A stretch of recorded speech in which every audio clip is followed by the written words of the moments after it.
Notice जी आहे 3997 तर ती सुनावणीसाठी आलेली आहे आणि आमचे वकील ज्येष्ठ विधिज्ञ कपिल सिब्बल आणि टीम ही सर्व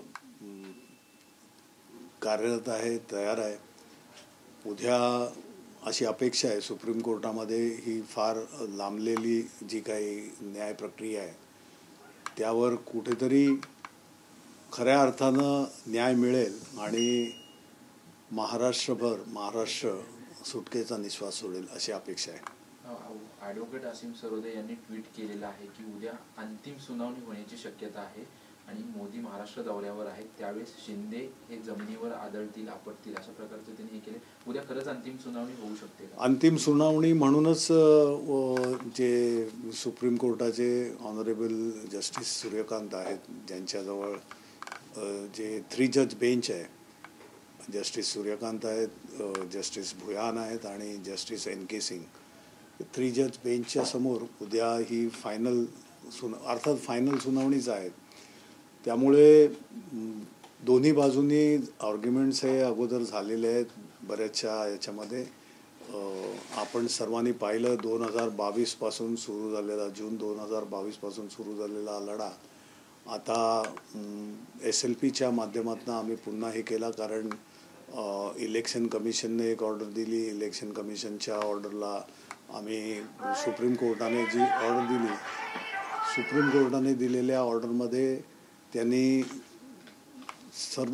संपूर्ण प्रकरण महाराष्ट्र राज्याचे अध्यक्ष, महाराष्ट्र विधिमंडळाचे अध्यक्ष राहुल नार्वेकर यांच्याजवळ ट्रायब्युनल म्हणून त्यांनी हे दिलं होतं आणि त्या ट्रायब्युनलचा निकाल, त्याची बरीच सुनावणी तुम्ही पाहिली असेल, मुंबईमध्ये झाली, नागपूरमध्ये झाली, नागपूरच्या अधिवेशनादरम्यान, आणि तोही निकाल अगदी जानेवारी 24मध्ये त्याचा निकाल लागला. आणि त्याच्यानंतर आम्ही लावलेली SLP ही सारखी मध्ये येत होती, प्रत्येक वेळेला डेट्स करून हे करत होते. आमचं म्हणणं एकच होतं की त्यावेळेला महाराष्ट्रामध्ये लोकसभेच्या निवडणुका आणि विधानसभेच्या निवडणुका होऊ घातलेल्या होत्या. त्या अगोदर म्हणजे लोकसभेच्या मेमध्ये इलेक्शन झाल्या निवडणुका, आणि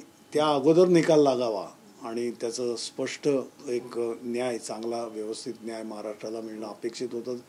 ते काय झालं नाही. त्यानंतर 6 महिन्यांनी विधानसभेच्या निवडणुका, त्यावेळेलाही आमचा रेटा सुरूच होता.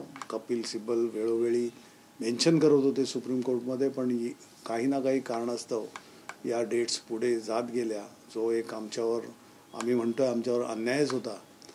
कारण या सगळ्या गोष्टी महाराष्ट्र आणि महाराष्ट्राचे नागरिक सगळे ज्यांना कळतंय ते सगळ्या लोकांना माहीत आहे, संपूर्ण देशभरात, की लोकशाहीची कशा रीतीने थट्टा होते. डिस्क्वालिफिकेशनचं हे असू द्या, शेड्यूल 10 कसं बाजूला फेकलं जात आहे, किंवा न्याय जो ऑनरेबल सुप्रीम कोर्टाजवळून आम्हाला अपेक्षित आहे आता सर्वोच्च न्यायालयाकडनं, तो उद्या मिळेल अशी आशा आहे. ते आज प्रकरण लागलेलं आहे, उद्या लागलेलं आहे. त्यामुळे कोर्ट नंबर 2मध्ये आयटम 16 असं त्याचं हे आहे, पण ते उद्या सुरू होईल आणि न्याय मिळेल अशी अपेक्षा आहे. उद्धव ठाकरे वारंवार सरन्यायाधीशांवरती टीका करत होते की एवढ्या उशीर झाला, अजूनपर्यंत आम्हाला न्याय मिळत नाही. तुम्ही म्हणताय उद्या न्याय मिळेल, परंतु अनेकांची आशा आहे की धनुष्यबाण पुन्हा मिळेल, अशा अनेक शिवसैनिक देखील आशा करतायत. या दृष्टीने कशा पद्धतीने पाहताय सुनावणीकडे?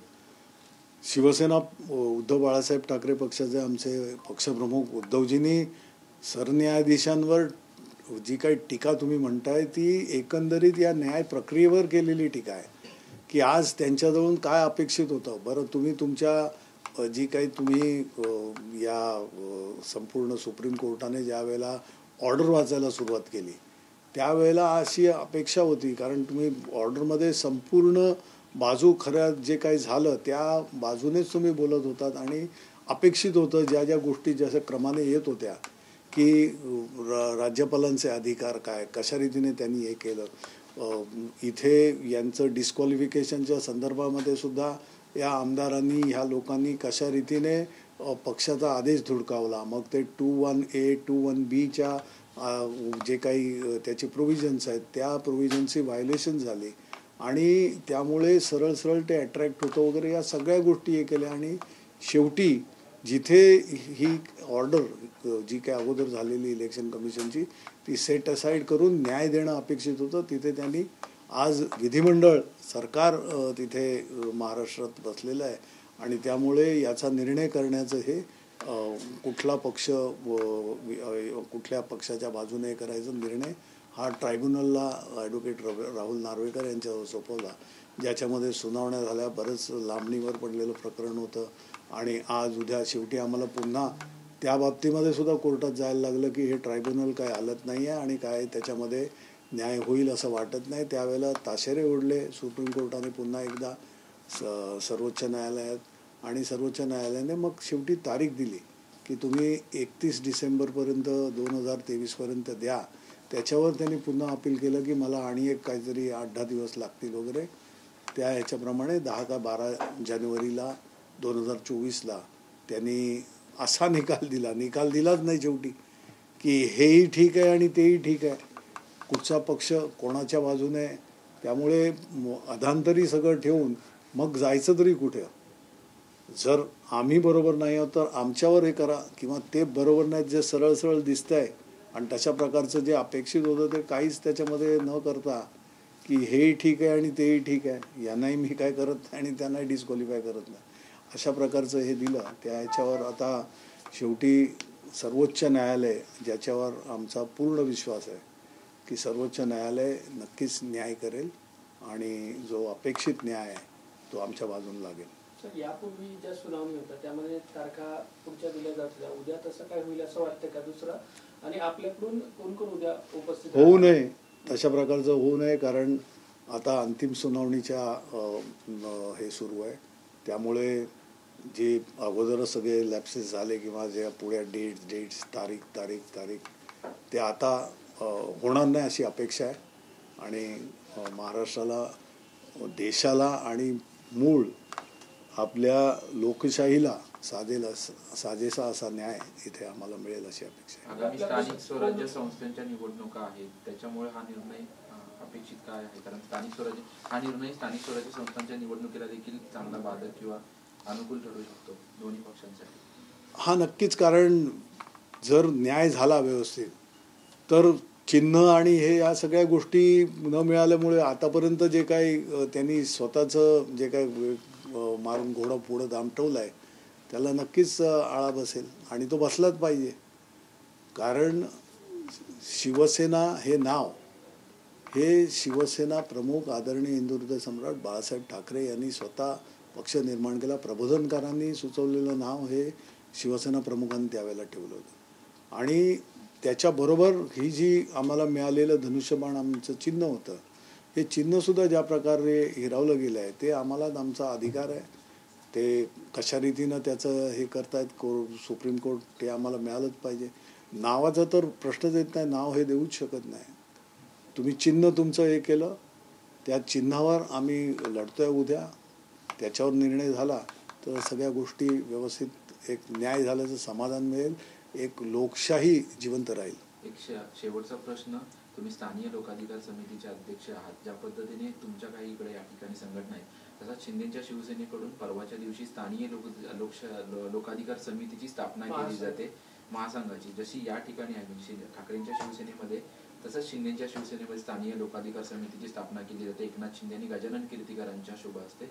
काय तुमची यावरती प्रतिक्रिया? स्थानिक लोकाधिकार समिती हे भूमिपुत्रांच्या न्याय हक्कासाठी सुरू केलेली संघटना, निर्माण केलेली संघटना शिवसेना प्रमुख बाळासाहेब ठाकरे यांनी 1973मध्ये. त्याच्या असंख्य शाखा आहेत आणि राष्ट्रीयकृत उद्योगांमध्ये प्रामुख्याने कार्यरत आहे. आणि भूमिपुत्रांसाठी जे केलेलं काम आहे गेली 45-50 वर्षाच्या या संपूर्ण कालावधीमध्ये, ते मराठी जनतेच्या भूमिपुत्रांच्या समोर आहे. असंख्य तरुण तरुणींना नोकऱ्या लागल्या, त्यांची कुटुंब स्थिरावली, आर्थिक स्थैर्य मिळालं. हे खूप मोठं काम शिवसेना प्रमुख आदरणीय हिंदुहृदय सम्राट बाळासाहेब ठाकरे यांनी केलं. आज त्याची कॉपी करून आज काही नाही तर त्या याच्यामधल्या या शिस्तबद्ध संघटनेसाठी सुद्धा ते दगाळते. यावरून या संघटनेचं महत्त्व काय आहे, किती आहे हे सगळ्यांना कळते.